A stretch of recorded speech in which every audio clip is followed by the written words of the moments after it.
How's it? Welcome along to Baz's Backyard. In the middle of nowhere at the moment, got a nice little spot for the weekend. We'll show you a bit of a look around where we are, and then we'll show you a bit of a look around the van. So as you can see, we're in a lovely spot, nice lake views, sun is shining, really couldn't get much better day than this. Oh, back again. Alright, so give you a bit of an update of where we are with the van. It's not finished yet, but we are using it because it's such lovely weather and we need to get out and get some stuff done. So it's in the middle of summer. Now we've put a backboard up here so that basically the pillows don't fall off the back, which is really great. Also means you have the door open and you can get a bit of fresh air coming through. The lights here, obviously the lights are working. That's all good, nice flexible lights. Gives us a good bit of space. We've added in a couple of charging ports at the back here. On this side, which is Belinda's side, and then on the other side up here I've got a little thing that I've made to go in there. There's also a charging port inside that one as well. So if we have a look down underneath here, you can see our storage underneath. At the moment we've got the toilet sitting in the back of there, but it can also sit in the drawers at the front. So we've got a huge amount of storage in here. We've got umbrellas that fit quite nicely down inside this long area in here, so plenty of space in there for stuff to be. Right, so if we wander around this way over here, so we've got a gazebo here that we just sort of put up briefly at the moment. We are going to put our other cover we had on there, but we haven't done that yet. We haven't got the roof racks on there either. But as I say, the weather's great. We want to get out. We want to use as much as we can. Our current cooking setup is basically just a 2-burner stove and a gas bottle, which is great for outside. We've got our comfy chairs and got our cool little step to get up into the camper itself. So in the camper itself, we've sort of got it pretty functional here now. We have our fridge, which is an awesome fridge, 12-volt fridge, works really well, keeps our stuff cold and can make ice, which is really important for the drinking. Little stove that we use just for making cups of tea, nice whistling stove, works really good. Inside here we have a water setup. So we have our full water and our waste water and the electric pump at the back. Works quite well. Little locks are quite handy. We've got a sink that goes in there, and obviously you can turn the water on and we have a nice sink that works quite well. So that's pretty cool. Curtains at the back here to cover it up, and then curtains along the front. We made up a curtain rail that we've attached to, so it slides across the front and gives us nice curtains. Each of these drawers quite functional. Obviously you can come out all the bits and pieces you need in there. Lighters, tea towels, lovely little doilies because Belinda likes those. Cloths and things, locking drawers for all of these. In here we have our pantry. So at the moment it's a bit of a schmozzle. We've got some working out to do. We make a nice holder to hold our cups. It's got plates and coffee and tea bags and cooking utensils and stuff like that in there. Fits in there quite well. The drawer here is our drawer for the cutlery. So we've got knives and forks and things like that in there as well. Now we're kind of lucky with the inverter that I put in.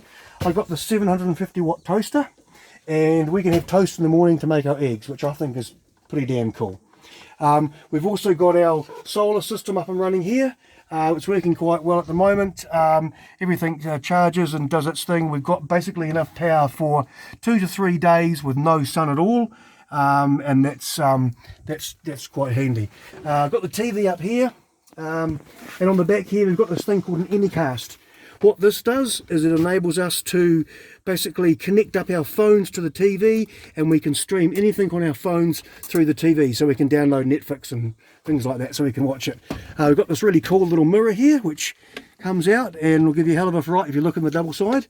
It's got a 2-side and a single side, but it comes right out and obviously flicks and moves around. So yeah, we'll put that back in there, hook it back up to its little thing to stop it from rattling. These drawers all along the side, or these cupboards all along the side here, have all got stuff in them.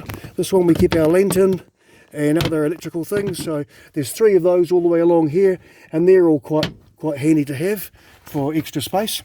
Down underneath the bed here, we have sorted out these. So this one here's got our rubbish bin and our other things that we need. The toilet can sit in here as well, so if you need to use the toilet can go here so we can use it, slide it out and use it. Obviously we've got our very important Christmas llama, which we bought for $5 from Bunnings, so we're yet to try that out, so that should be a bit of a plan for this evening. So these are really quite handy. In here we've also put a sliding drawer, so you can put your toiletries on the top, slide it back and get in and out. Also we store the Mount Gay rum. Really handy to have. Now also what we're thinking we're going to do is we're going to make a little padding that fits in here and make it into a seat, so that when it's raining outside we can pull these out and make them into seats at the same time. So we can slide those back in there. I still have to put this wood across the front of here, and I still have to put the wood on the front of here, so there's a little bit more work to do with that. But effectively at least it's up and working. So looking inside, all the top is insulated.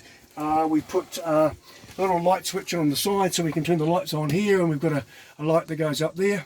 We're also thinking above the stove and the sink area that we might end up putting another set of cupboards or something along the top of here, so we can put cups and cups of tea, and also put lights underneath it at night so we get better light over the bench top and that.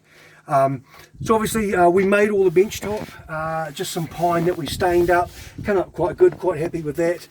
Made the insert for the sink, so the sink all works quite nicely, good size sink, and everything seems to be working quite nicely at the moment. So realistically that's about as far as we've got so far with the van. Quite happy with it, it works really well. The other thing that's worth noting is if you have a Toyota van and you've done over 100,000 k and it's feeling a little bit sluggish and a bit noisy, I've just pulled the inlet manifold off and spent 3 days cleaning the crap out of the inlet manifold. Made a huge difference to the van. It's quieter, more responsive, feels like more power, so I'd recommend getting that looked at as well. If you've got a diesel van, worth looking at getting it decoked, basically is what you'd call it if you've done around 100,000 k or so. This van's done 300,000 k. It was really coked up. It was a bit of a job, but well worth the effort of it. So that's where we're at with the van so far.